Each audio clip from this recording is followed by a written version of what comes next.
नमस्कार बंधू भगिनींनो, आपले यूट्यूब चॅनलवर स्वागत आहे. मी doctor Krishna Chaudhari, cosmetic surgeon, cosmetic laser surgery centre, Prasad chambers, Karve road, Pune, Bharat इथे प्रॅक्टिस करतो. कानात लहानपणापासून बाळीपासून मोठमोठ्या इयरिंग्स व इतर दागिने घातल्यामुळे त्या वजनाने हळूहळू कानाची पाळी किंवा इअरलोब लांब व्हायला लागतो व त्याचबरोबर जे छिद्र आहे ते मोठे होत जाते व अशी एक वेळ येते की ते छिद्र पूर्णपणे खालच्या बाजूने फाटून जाते किंवा इतके मोठे होते की त्याच्यात कुठला दागिना बसत नाही.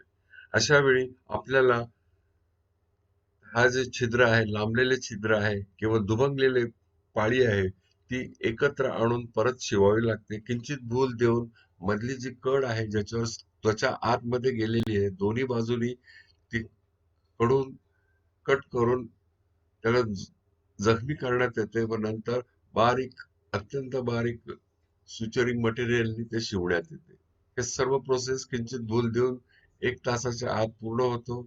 7-8 दिवसांनी टाके काढल्या जातात व हळूहळू जखम भरत गेली की पूर्णपणे ते बंद होतं व 3 महिन्यानंतर परत आपण तिथे होल्ड करू शकतो. पण काळजी घ्यावी की इथून पुढे फार हेवी दागिने त्याच्यात वापरू नये.